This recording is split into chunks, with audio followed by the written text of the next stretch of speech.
La guerre en RDC, révélations choquantes et vérités cachées. Vous êtes sur le point de découvrir des vérités révélatrices sur le conflit en République démocratique du Congo, RDC.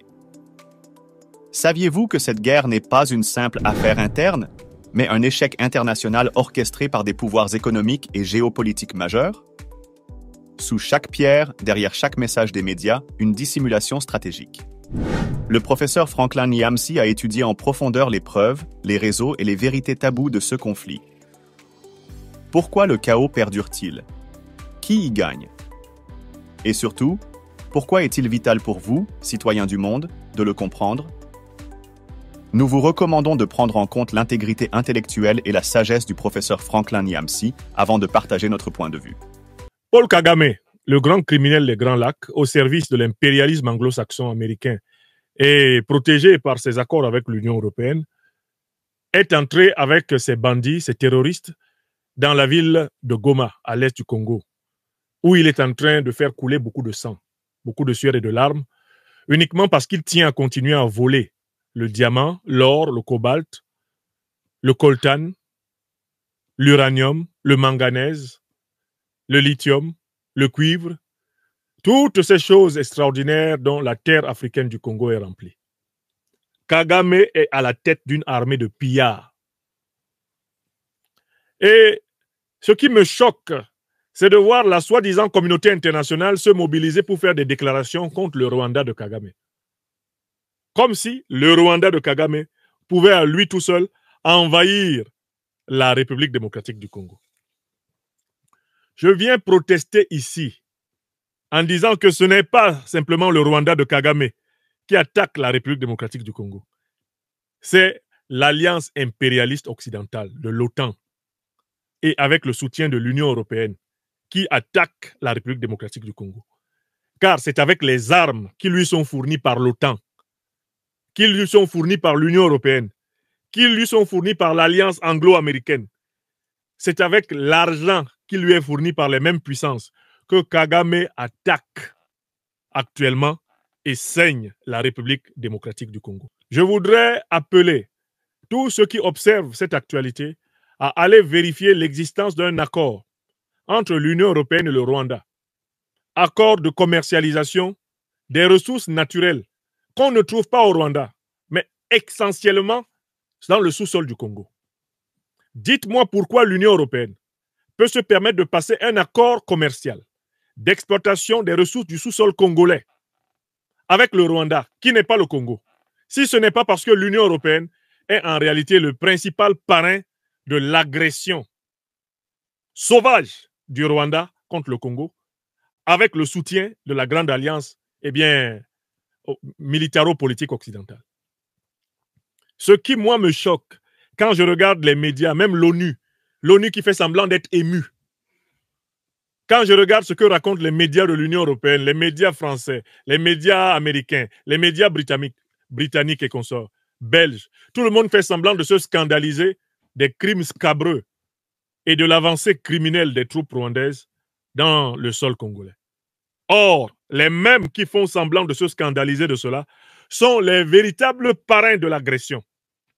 Car il a été prévu que la République démocratique du Congo ne soit jamais en paix, puisque les matières premières dont elle dispose doivent être pillables, taillables et corvéables à merci par les grandes puissances impérialistes. Et c'était déjà cela dans le courrier écrit le 2 août 1939 par Albert Einstein, le savant germano-américain, au président Franklin Delano Roosevelt. Le courrier d'Einstein à Roosevelt disait: on devra veiller à ce que les Congolais ne soient jamais les maîtres de leurs matières premières, et notamment les maîtres des matières premières stratégiques comme l'uranium. Il faudra tout faire pour empêcher les Russes et les nazis allemands d'y mettre la main. Et il faudra tout faire pour y maintenir par tous les moyens des gouvernements qui fassent les 4 volontés des États-Unis. Voilà le conseil que Albert Einstein donnait le 2 août 1939 à Franklin Delano Roosevelt, président des États-Unis. Et la ligne politique américaine, la ligne politique européenne, la ligne politique de l'ancienne puissance coloniale belge envers la République démocratique du Congo, précédemment Zaïre, a toujours été d'y semer le trouble et d'y imposer des vassaux, des valets, d'y imposer des lèche-culs de l'impérialisme occidental pour que les richesses de ce pays continuent à être bradées à vil prix, voire même gratuitement, pendant que sa population est martyrisée. Donc, si je me suis connecté ce soir, c'est pour, au nom du peuple africain de Goma, au nom du peuple africain du Kivu, martyrisé par les bandits terroristes de Kagame, lequel Kagame est protégé par l'Union européenne, protégé par l'ONU, protégé par l'alliance militaro-politique otanienne. Il est important que le monde entier sache que c'est une agression impérialiste occidentale à travers un proxy africain contre le plus grand pays minier du continent africain. Je recommence une deuxième fois. Vous n'allez pas continuer à mentir sur ce qui se passe en République démocratique du Congo. Il s'agit d'une agression impérialiste occidentale à travers un proxy de l'impérialisme occidental, le Rwanda de Kagame. Le but étant le pillage du plus grand pays minier d'Afrique. Écrivez ça. Voilà la thèse scientifique. Alors, maintenant, ils sont tous en train de faire des déclarations soporifiques. Ils sont en train de donner l'impression d'être scandalisés. Ah non, nous demandons au M23 de se retirer, de sortir de Goma. Mais les armes du M23 viennent des capitales qui condamnent actuellement le M23. Les armes avec lesquelles Kagame est en train de saigner notre peuple africain pour pouvoir livrer les richesses du Congo aux multinationales étrangères. Les armes lui ont été fournies par ceux-là même qui actuellement, font semblant de se scandaliser de ce qui se passe au Rwanda, selon la logique des pompiers pyromanes. Au nom de l'enfant qui meurt actuellement dans le Kivu, au nom de la femme qui meurt actuellement dans le Kivu, au nom de l'adolescent qui meurt actuellement dans le Kivu, au nom de l'adulte, au nom du soldat sincère du Congo qui se bat actuellement dans le Kivu, au nom du patriote congolais qui se bat sincèrement actuellement dans le Kivu, nous qui avons la possibilité de communiquer et de faire entendre la vérité, le devoir de dire courageusement les choses comme elles sont et de démystifier le storytelling mensonger des impérialistes occidentaux. Ce sont eux qui sont derrière Kagame. Ce sont eux qui lui fournissent armes, munitions, et ce sont eux qui lui fournissent de l'argent.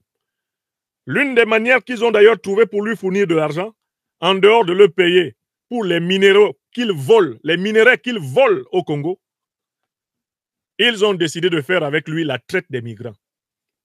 Il ne vous a pas échappé ces derniers temps, tous les projets de déportation des migrants qui ont été conçus depuis l'Angleterre, avec pour cible, pour territoire d'atterrissage, tantôt le Rwanda, tantôt l'Ouganda, tantôt même carrément la République démocratique du Congo. Paul Kagame, que vous voyez, a déjà encaissé des millions, des dizaines de millions de dollars qui lui ont été versés par les puissances occidentales en vue d'accepter la déportation d'êtres humains considérés comme de trop en Europe sur le sol africain. Kagame a déjà perçu l'argent. Le monsieur que vous voyez là, c'est un commerçant d'esclaves. Il fait la traite des migrants. Je vous donne là un deuxième fait documenté. Si vous voulez comprendre le rôle fondamental de l'Union européenne et de la coalition occidentale dans la tragédie congolaise, vous prenez deux faits récents. Vous prenez l'accord entre l'Union européenne et le Rwanda pour exploiter les ressources naturelles du Congo. Cet accord est là. Et il est contesté par plusieurs députés progressistes européens. Ensuite, vous prenez les tractations entre le Rwanda et le Royaume-Uni pour déporter des migrants indésirables en Europe sur la terre d'Afrique en échange d'espèces sonnantes et trébuchantes. Kagame, c'est un négrier noir. C'est un négrier noir. Kagame, c'est un vendeur d'esclaves noirs. C'est l'un des derniers grands vendeurs d'esclaves, grands acheteurs d'esclaves du XXIe siècle. Et il a une troisième activité par laquelle il se fait de l'argent. Les terroristes qui sont financés par ses parrains fragilisent les pays africains et lui, il propose en back-off, il propose le service après-vente, il propose des détachements de l'armée rwandaise pour venir aider à combattre le terrorisme que ses maîtres, les impérialistes occidentaux, ont installé. Oui! Al-Qaïda et l'État islamique sont deux organisations terroristes qui ont été créées au Moyen-Orient par les renseignements généraux occidentaux. D'accord? Ce sont ces organisations qui ensanglantent l'Afrique de l'Ouest, qui ensanglantent l'Afrique centrale et maintenant qui ensanglantent jusqu'au Mozambique. Ce sont ces organisations qui ensanglantent le Sahel. Or, Kagame a trouvé un nouveau business. Ses patrons t'ensanglantent, lui te propose de l'aide militaire. Et tu le payes en matière première ou en espèces sonnantes et trébuchantes. Donc, Kagame est devenu un des plus grands businessmen du mercenariat du terrorisme en Afrique. Il attend que tu sois terrorisé. Regardez le modèle qu'il a utilisé au Mozambique. Comment il a projeté l'armée rwandaise au Mozambique. Surveillez bien ça, vous allez voir le modèle. Il fait la même chose en République démocratique du Congo. Il fait la même chose en République centrafricaine.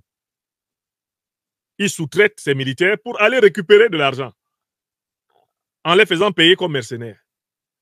Il a engagé le même processus au Bénin, où Patrice Talon a humilié sa propre armée pour privilégier les troupes de Kagame. Or, c'est ce mercenariat qui a coûté la vie à l'ancien président de la République démocratique du Congo, Laurent Désiré Kabila. C'est parce que pour prendre le pouvoir contre Mobutu, il s'était appuyé sur l'aide rwandaise et ougandaise, que finalement, en fraternisant avec ses troupes rwandaises et ougandaises, il en avait gardé dans sa garde présidentielle. Le fameux Rachidi Kazereke qui devait vider son chargeur sur le président Laurent Désiré Kabila n'était rien d'autre que l'un de ces survivants de l'épopée rwandaise, de l'armée, de l'AFDL, qui a permis à Kabila de prendre le pouvoir en 1997-98 au Zaïre avant de proclamer la République démocratique du Congo. Donc, il faut que les Africains prennent bien conscience du fait que Kagame est dangereux, mais il est surtout dangereux parce que c'est un pion. Il est utilisé par l'Occident contre l'Afrique. Et il faudrait que Kagame étudie l'histoire de tous les pions de l'Occident dans le monde. Tous ceux qui ont servi de pions à l'Occident dans le monde ont fini par être rejetés et abandonnés par l'Occident. Qu'il étudie l'histoire de Saddam Hussein. À un moment donné, l'Occident a même voulu instrumentaliser Kadhafi. Qu'il étudie l'histoire de Kadhafi.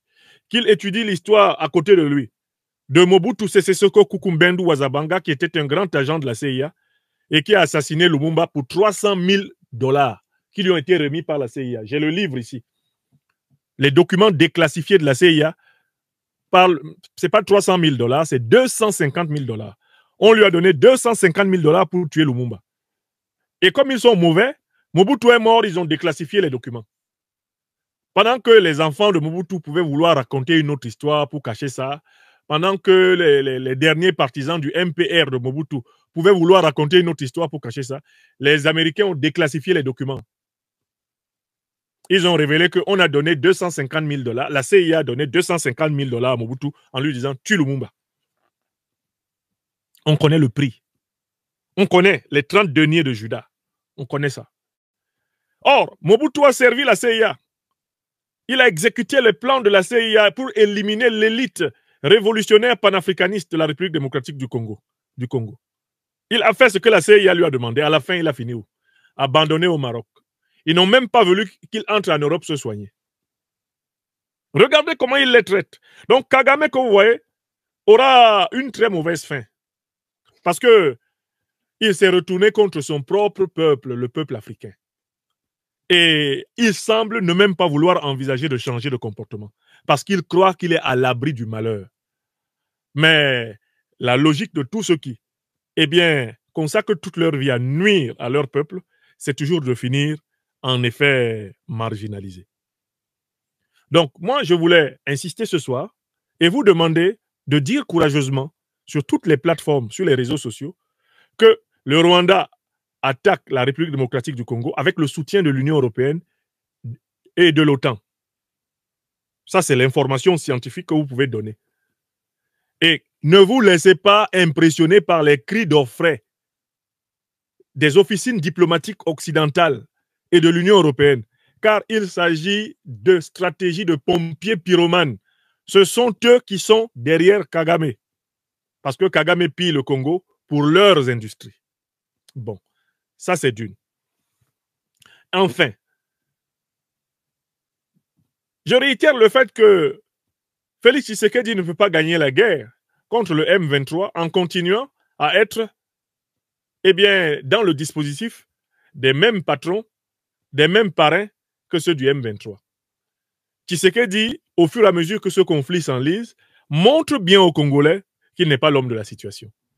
Je vois toute sa diplomatie assise à l'ONU, en train de penser que les phrases écrites sur les papiers, les déclarations faites devant le Conseil de sécurité ou devant l'Assemblée générale vont pouvoir, comme par incantation, décanter la situation. Non, Félix Tshisekedi fait partie du problème. Il fait partie du problème parce qu'il a les mêmes maîtres que Kagame. Il fait partie du problème parce que, manifestement, il a des raisons qui font qu'il ne peut pas se séparer de ces maîtres-là. Et vous connaissez les dirigeants africains. Bien souvent, quand ils ont accumulé une fortune, ils viennent la cacher dans les mains de ces dirigeants occidentaux ici. Et cette fortune devient un moyen de chantage contre eux. Des membres de leur famille viennent acheter des châteaux.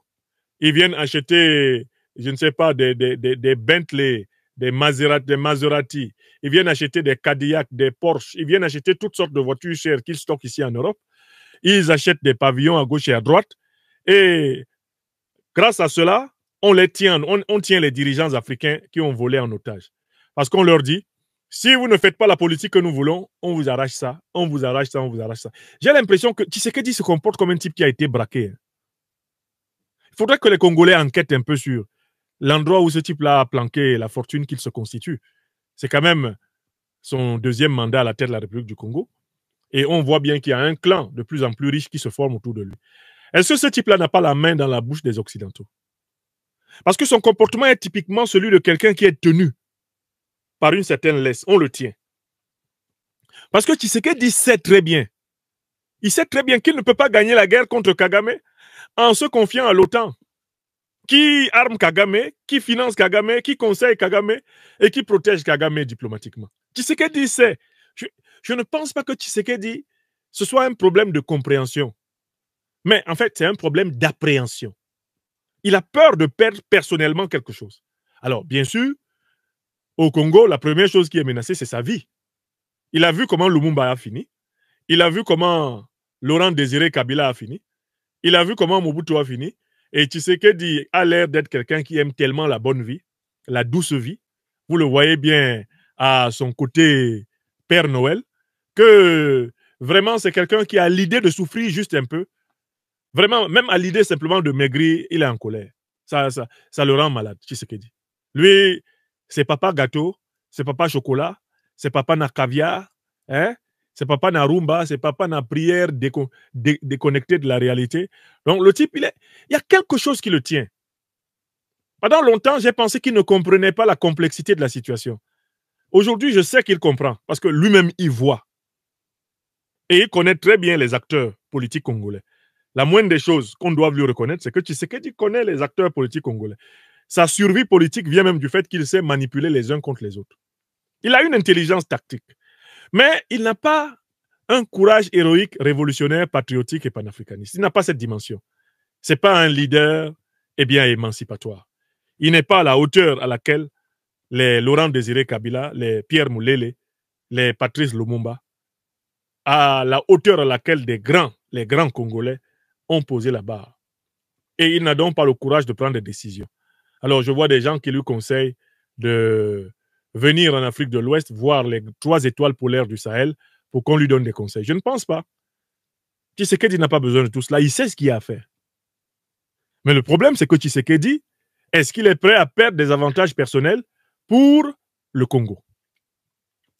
Mon problème, c'est que je crois déceler en lui un mécanisme mental qui l'empêche de prendre des risques sur ses avantages personnels. Il est à la tête d'un clan, il est à la tête d'intérêts particuliers, il est en conflit d'intérêts avec l'intérêt général de l'État congolais, et il ne veut surtout pas s'aliéner la protection de ses amis occidentaux. Donc, à la limite, il préfère mener cette guéguerre comme ça, avec Kagame, sous le parapluie occidental, et il espère que l'Occident, à un moment donné, arbitre en faveur de la stabilisation du conflit, ce qui lui permettra de prolonger sa présidence au mieux et de continuer à capitaliser pour son clan. Donc, mon hypothèse, très sérieusement, c'est que Tshisekedi est un homme braqué. Il y a quelque chose qui l'empêche de penser véritablement et d'agir véritablement. Et ce quelque chose renvoie tout simplement au fait que ce n'est pas un panafricaniste révolutionnaire. Il n'est pas à la hauteur des grands Congolais. Et du coup, c'est la responsabilité du peuple congolais. C'est la responsabilité des forces vives du Congo de s'arc-bouter sur leurs énergies les plus profondes et d'offrir un chemin nouveau à partir d'une rupture géopolitique et géostratégique au Congo. C'est ma manière de marquer ma solidarité à la population que j'ai vue en débandade aujourd'hui à Goma.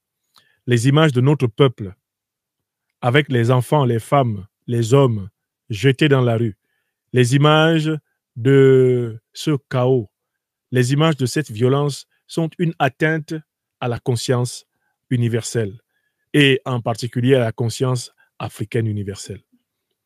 Nous ne pouvons pas accepter que un pays africain, le Rwanda, serve des intérêts étrangers contre un autre pays africain, la République démocratique du Congo, alors que tous les autres pays africains croisent les bras et se contentent, comme les grandes puissances qui sont derrière le Rwanda, de déclarations d'intention, comme celle de l'Union africaine.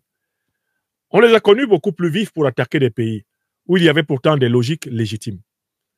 Où est la fameuse force en attente de la CEDEAO qui était prête à se jeter comme un aigle contre le Niger, contre le Mali et le Burkina Faso? M. Ouattara Draman, où est-il avec son fameux bataillon de 1200 qu'il voulait lancer à l'assaut de Niamey pour plaire au néocolonialisme français, mais qu'il les envoie maintenant là-bas, contre les terroristes rwandais? Où sont les forces en attente de l'Union africaine? Où est la SADC, l'organisation politique régionale? Où est la CEMAC? Où sont les puissances d'Afrique centrale pour constituer une task force et contraindre Kagame à entendre raison et à arrêter de terroriser tout le monde? Parce qu'en fait, Kagame devient le grand terroriste d'Afrique centrale. Il devient le grand terroriste d'Afrique australe. À cause du soutien qu'il a de la part des puissances impérialistes, Kagame se met à faire trembler tout le monde maintenant. Et les gens ne se rendent pas compte qu'il faut apporter une réponse collective à Kagame. Une réponse collective à Kagame, exactement comme la Tanzanie et l'Ouganda, la Tanzanie et le Kenya, si je ne m'abuse, imposèrent une réponse collective à un moment donné à l'Ouganda, Idi Amin. Il faut quand même arrêter de se laisser terroriser par ce type. Alors qu'il y a la SADC, alors qu'il y a la CEMAC, alors qu'il y a l'Union africaine, mais qu'est-ce qu'elles font toutes ces organisations-là? C'est maintenant qu'elles doivent montrer leur capacité à agir contre le terrorisme. Et elles ne montrent pas pourquoi, parce qu'elles sont, pour la plupart d'entre elles, soumises au néocolonialisme occidental, à l'impérialisme occidental. Et ayons tous le courage de dénoncer ce qui se passe au Congo. Ne rasons pas les murs. Ne laissons pas cette tragédie dans le silence. S'il vous plaît. Man passe même Bogawandie. Matondo mingi Congo. Matondo Goma. Bukavu, Matondo. Merci beaucoup. Que Dieu bénisse le peuple congolais. Que Dieu bénisse le panafricanisme révolutionnaire, idéologie de l'éveil de ce siècle africain. Beaucoup de courage à ceux qui, cette nuit, sont dans la terreur, dans le sang, dans les larmes et la sueur, dans l'est de notre terre, au Congo. Que le soleil se lève, le soleil de la souveraineté vraie. Merci beaucoup. Bonsoir à toutes et à tous. Soyez bénis. Merci beaucoup. Merci. Merci infiniment. Merci à vous tous. Bonne nuit. Bonne nuit. Merci infiniment. Depuis plus de 2 décennies, le Nord Kivu, en RDC, est englouti dans un conflit prétendument entre le gouvernement congolais et des groupes rebelles tels que le M23. Mais la vérité est bien plus complexe. Pourquoi cette guerre persiste-t-elle avec tant d'intensité? Quels intérêts inconcevables s'y cachent? Derrière cette façade de guerre civile se cache une bataille mondiale pour les ressources critiques du Congo. des acteurs multiples, gouvernements, entreprises, groupes rebelles, manipulent ce chaos à leur profit. Le professeur Nyamsi clarifie les forces réelles en jeu. Les États-Unis protègent stratégiquement leurs intérêts financiers et militaires via des soutiens indirects. La France et l'OTAN exploitent les alliances stratégiques en Afrique pour préserver leur position mondiale. La Chine se dispute les minerais essentiels à l'industrie de pointe pour propulser son économie technologique. Le Rwanda, régulièrement accusé d'être une base arrière pour le M23, joue un rôle préoccupant. Et voici la question cruciale. La guerre est-elle transformée en business permanent? Pourquoi l'ONU, implantée depuis des années, semble impuissante à arrêter cette catastrophe? Pourquoi certaines ONG détournent-elles le regard des manipulations occidentales à l'œuvre? Est-ce un échec systémique ou une complicité initiée par des intérêts plus grands? Saviez-vous que la RDC détient 70% des réserves mondiales de cobalt, critiques pour la révolution des batteries électriques? Des réserves massives en coltan, or, cuivre, lithium, uranium et manganèse. Ces richesses font du Congo une cible mondialisée. Pourtant, la population locale vit dans l'extrême pauvreté, tandis qu'un cercle vicieux alimente la guerre pour exploiter ces minerais. J'ai travaillé dans une société minière sous-traitante, raconte un ancien employé. J'ai vu des tonnes de minerais partir chaque jour pour nourrir les besoins des grandes puissances, mais rien ne revient à notre peuple affamé. Pourquoi? Parce qu'une RDC instable permet un pillage sans limite. À qui profite ce chaos insoutenable? Non seulement les ressources naturelles alimentent les convoitises, mais le business global des armes en profite. Chaque conflit prolongé génère des millions pour les entreprises d'armement et les financiers des factions opposées. Face à ces manipulations, la seule alternative est une révolution africaine unie. Le professeur Nyamsi rappelle avec conviction. La clé de la solution repose sur l'Afrique elle-même. Voici ses propositions. Coopération intra-africaine. Contrôler et réguler les ressources au niveau continental. Indépendance économique et politique. Libérer l'Afrique des griffes des institutions occidentales dominatrices. Renforcement militaire. Créer une armée africaine unifiée et autonome. L'Afrique a les moyens de dire non à l'impérialisme. Mais cela demande une forte volonté, une conscientisation collective et des leaders déterminés au changement. Est-il possible d'imaginer la paix en RDC ou d'en finir avec ces luttes orchestrées par des puissances mondiales? C'est à vous, citoyens global, de partager cette vérité. La guerre en RDC n'est pas une bataille lointaine. Ses répercussions affectent le monde entier. De vos téléphones portables aux véhicules électriques, les éléments de ce conflit nourrissent chaque aspect de nos vies modernes. Lancez le débat, éclairez les consciences et aidez les victimes silencieuses de la guerre. Abonnez-vous et partagez cette vidéo pour que la vérité franchisse les frontières. Vous êtes désormais porteur d'un message incontournable. Pensez-vous que la RDC pourra un jour connaître la paix? Dites-le en commentaire et unissons nos voix pour imposer un changement global.